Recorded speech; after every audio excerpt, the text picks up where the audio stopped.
Assalamualaikum warahmatullahi wabarakatuh.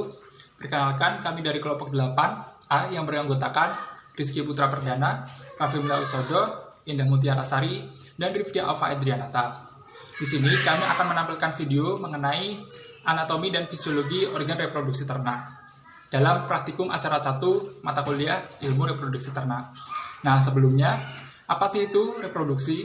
Reproduksi ialah kemampuan seseorang atau makhluk hidup untuk melestarikan keturunannya. Reproduksi sendiri sangat penting bagi makhluk hidup, tak terkecuali ternak. Nah, ternak sendiri dibagi menjadi dua, yaitu organ reproduksi jantan dan organ reproduksi betina.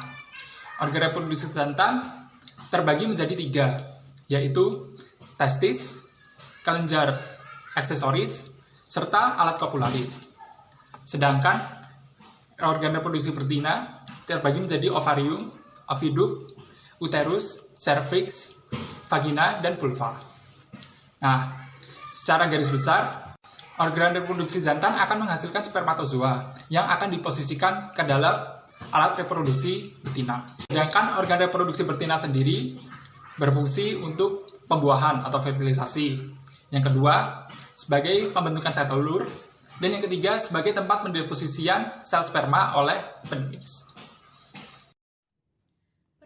Nama saya Indah Mutiara Sari. Di sini saya akan menyampaikan tujuan dan manfaat dari praktikum kali ini. Tujuan dari praktikum anatomi dan fisiologi organ reproduksi ternak adalah untuk mengetahui dan mengenal bentuk, bagian, fungsi, dan letak dari organ reproduksi jantan maupun betina pada ternak. Kemudian, untuk memahami perbedaan organ reproduksi dari beberapa komoditas ternak, serta untuk memahami mekanisme hormon yang bekerja pada organ reproduksi ternak. Kemudian, manfaat dari praktikum kali ini adalah mahasiswa dapat mengetahui dan membedakan organ reproduksi pada ternak jantan maupun betina, serta mahasiswa dapat mengetahui fungsi dari hormon yang bekerja pada organ reproduksi ternak. Perkenalkan, nama saya Rizky Putra Perdana dan saya akan menjelaskan tentang materi dan metode praktikum IRT acara 1. Yang pertama, materi. Alat yang digunakan dalam praktikum ini meliputi masker, handscreen gloves, dan label penanda. Sedangkan bahan yang digunakan dalam praktikum ini meliputi preparat awetan organ reproduksi ternak ruminansia dan non-ruminansia jantan dan betina. Yang kedua, metode. Praktikum anatomi dan fisiologi organ reproduksi bertempat di Laboratorium Genetika, Pemuliaan dan Reproduksi Fakultas Peternakan dan Pertanian Universitas Diponegoro Semarang. Praktikum ini menggunakan mekanisme pelaksanaan secara daring dengan menonton video yang telah diunggah pada YouTube oleh asisten, kemudian memahami isi video tersebut yang membahas tentang organ reproduksi ruminansia jantan dan betina, organ reproduksi unggas jantan dan betina, hormon reproduksi ruminansia jantan dan betina, serta hormon reproduksi unggas jantan dan betina. Assalamualaikum warahmatullahi wabarakatuh. Perkenalkan, nama saya Raffi Usodo. Kali ini saya akan menjelaskan mengenai organ reproduksi jantan dan organ reproduksi betina ternak ruminansia. Sebelum saya menjelaskan, saya memohon maaf terlebih dahulu karena pada kesempatan kali ini dan kondisi yang tidak memungkinkan, jadi saya putuskan dengan persetujuan ASPING memakai media sebagai pelaksanaan praktikumnya. Yang pertama adalah testis. Testis terletak di sini, yaitu organ reproduksi primer yang berfungsi dalam memproduksi spermatozoa dan hormon testosteron. Nah, dalam testis ini terdapat sel interstitial, yaitu sel yang terdiri atas sel Leydig, sel Sertoli, serta tubulus seminiferus. Sel Leydig berfungsi memproduksi hormon testosteron. Sel Sertoli merupakan sel yang menyusun testis sebagai penyedia nutrisi bagi sperma. Sedangkan tubulus seminiferus berfungsi sebagai tempat terbentuknya sperma dalam testis. Kedua, yaitu epididymis. Epididymis terbagi menjadi 3 bagian, yaitu bagian kepala, badan, serta ekor. Epididymis merupakan salah satu organ sangat penting karena di sini terdapat tempat pendewasaan sperma, penimbunan sperma, penyimpanan sperma, sekresi cairan epididymis, serta akan menentukan kemampuan fertilitas sperma yang dihasilkan. Yang ketiga ialah fase difference. Fase difference berfungsi sebagai transport sperma dari epididymis menuju uretra dengan bergerak melalui kanal inguinal. Pada cincin inguinal, sperma akan memutar ke belakang, memisah dari pembuluh darah dan saraf dari korda. Organ selanjutnya yakni vesicula seminalis.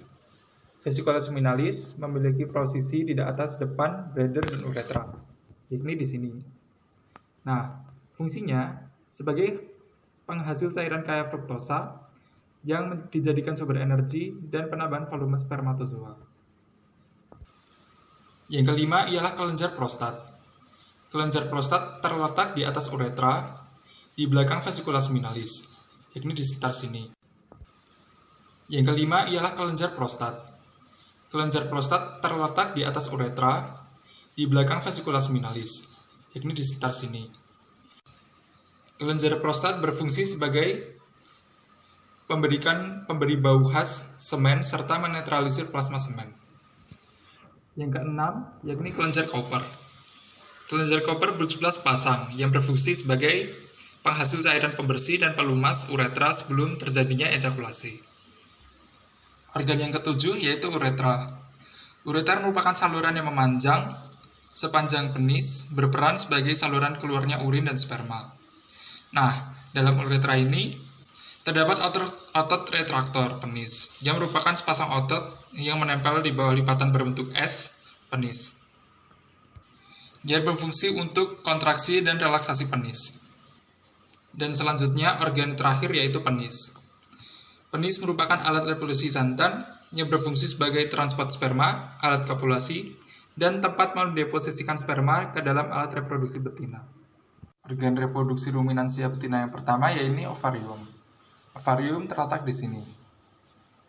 Ovarium terletak dalam pelvis, memiliki dua fungsi utama, yakni fungsi reproduktif sebagai penghasil sel ovum dan fungsi sebagai penghasil hormon estrogen, progesteron, serta relaksin. Organ selanjutnya yaitu oviduct. Oviduct berbentuk seperti ini, berlika-liku, dan kenyal. Oviduct terbagi menjadi tiga, yaitu infundibulum, berfimbriae, ampula, dan isthmus.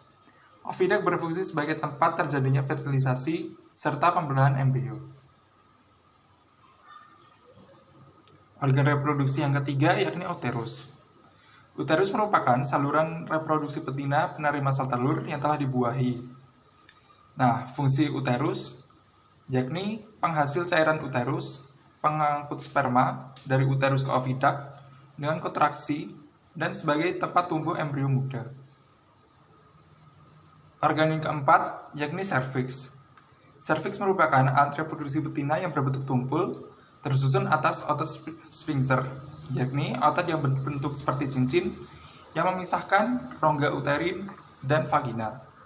Serviks berfungsi sebagai penyeleksian sperma yang masuk ke dalam organ reproduksi. Selain itu, serviks juga berfungsi dalam menutup uterus agar terlindungi dari benda-benda asing yang masuk. Organ selanjutnya yakni vagina. Vagina merupakan bagian dalam dari vulva. Vagina merupakan tempat penampung sperma saat kawin. Vagina ini bersifat asam, sehingga spermatozoa yang terlalu lama dalam vagina akan mati. Vagina memiliki fungsi sebagai tempat masuknya penis saat ovulasi, serta penghasil cairan mukus, serta sebagai jalan keluarnya anak. Dan organ yang terakhir yaitu vulva. Vulva merupakan bagian paling luar. Dia berfungsi sebagai lubang keluarnya urin, mukus pada saat birahi, anak pada saat ternak melahirkan, serta lubang masuknya penis. Perkenalkan, nama saya Rizky Putra Perdana dan saya akan menjelaskan tentang organ reproduksi, unggas jantan dan betina. Testis berjumlah sepasang dan berfungsi sebagai penghasil gamet jantan atau spermatozoa dan hormon seks jantan atau testosteron. Testis terdiri dari bagian tubular dan interstisial. Bagian tubular sebagian besar terdiri dari lapisan tubular seminiferus yang berfungsi menghasilkan sperma, dan sel Sertoli yang akan menghasilkan nutrisi bagi sperma. Sel interstisial yang terdiri dari sel-sel Leydig, sel Sertoli, serta tubulus seminiferus. Sel Leydig berfungsi memproduksi hormon testosteron dalam testis. Sedangkan sel Sertoli merupakan sel penyusun testis sebagai penyedia nutrisi bagi sperma. Adapun tubulus seminiferus yang berfungsi sebagai tempat terbentuknya sperma dalam testis. Selanjutnya ada epididymis yang merupakan suatu struktur yang tertanam dalam jaringan ikat pada testis ke dinding tubuh dorsal. Epididymis terbagi menjadi 3 bagian, yaitu kaput atau kepala, korpus atau badan, dan cauda atau ekor.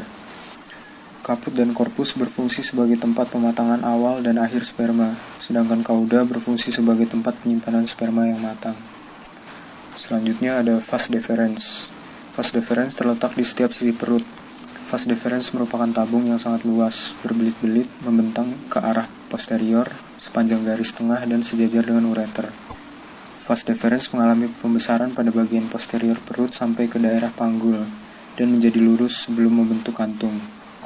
Fungsi utama vas deferens yaitu menjadi tempat penyimpanan dan transportasi sperma. Yang terakhir adalah alat kopulasi atau phallus. Phallus merupakan alat kelamin luar unggas serupa dengan penis pada mamalia. Phallus terletak pada bibir ventral kloaka. Letak ini sangat tepat dengan lubang pembukaan vas deferens pada papila. Phallus berfungsi untuk melakukan kopulasi unggas jantan dengan betina dan sebagai alat transfer sperma ke vagina. Perbedaan phallus dengan penis pada mamalia yaitu cara ereksi sebagai semen limfatik, tidak vaskular. Semen mengalir melalui permukaan luar. Sebagai lawan dari uretra internal, dan phallus berfungsi semata-mata hanya sebagai alat reproduksi dan ekskresi urin. Organ reproduksi unggas betina terdiri dari ovarium, oviduct, infundibulum, magnus, isthmus uterus, vagina, dan kloaka. Ovarium terletak pada rongga perut berdekatan dengan ginjal kiri dan bergantung pada ligamentum mesoovarium. Ovarium merupakan tempat sintetis hormon steroid seksual, gametogenesis, dan perkembangan serta pemasakan kuning telur atau folikel. Selanjutnya ada oviduct. Oviduct merupakan saluran telur yang terletak pada bagian dorsal dinding tubuh. Pada unggas betina dewasa kelamin, saluran oviduct berkembang dan dengan pembesaran signifikan sehingga memenuhi rongga perut. Oviduct berfungsi sebagai penerima kuning telur atau folikel masak dari ovarium, tempat sekresi putih telur, dan tempat pembentukan cangkang telur. Oviduct terbagi menjadi 5 bagian, yaitu infundibulum, magnus, isthmus, uterus, dan vagina. Selanjutnya ada infundibulum. Infundibulum merupakan bagian atas oviduct dengan panjang 9 cm. Infundibulum sangat tipis dan mensekresikan sumber protein yang mengelilingi membran vitellina. Batas antara infundibulum dengan magnum dinamakan dengan sarang spermatozoa sebelum terjadinya pembuahan. Pembukaan corong atau ostium merupakan celah memanjang menghadap ovarium. Infundibulum berfungsi untuk menangkap folikel yang sudah masak. Selanjutnya ada magnum. Magnum adalah bagian terpanjang dari oviduct dengan panjang 33 cm dan terletak di antara infundibulum dan isthmus. Ovum dapat menghabiskan waktu selama 3,5 jam di dalam magnum untuk dibungkus dengan putih telur. Magnum merupakan bagian oviduct yang tersusun oleh sel goblet pensekresi protein albumin yang menyelimuti ovum. Selanjutnya ada isthmus. Isthmus memiliki panjang 10 cm dan berada di antara magnum dan uterus. Ovum yang sudah terbungkus albumin kemudian masuk ke dalam isthmus dan tetap berada di dalamnya selama 15-1,5 jam. Isthmus mensekresikan 2 lapisan membran kerabang yang longgar kepada sekitar ovum dan albumin, kemudian membungkusnya. Selanjutnya ada uterus atau glandula kerabang telur. Uterus memiliki panjang 10 cm. Pada bagian ini terjadi dehidrasi putih telur atau plumping. Kemudian terbentuk cangkang telur yang warnanya berasal dari sel porfirin yang termineralisasi. Lama waktu mineralisasi antara 20-21 jam. Selanjutnya ada vagina. Vagina adalah bagian terminal pendek dari proksimal saluran telur yang terbuka ke dalam urodeum. Pada bagian ini hanya terjadi sekresi kutikula dan telur hanya berada dalam vagina selama 3 menit sebelum akhirnya dikeluarkan. Otot kuat dan berkembang dengan baik pada dinding vagina memungkinkan adanya pergerakan yang dapat mendorong telur keluar. Lapisan vagina memiliki cryptus tubular yang dapat menyimpan sperma. Dan yang terakhir adalah kloaka. Kloaka merupakan lubang posterior, bagian yang berada paling luar dari oviduct. Kloaka merupakan tempat keluarnya telur, urin maupun feses pada unggas.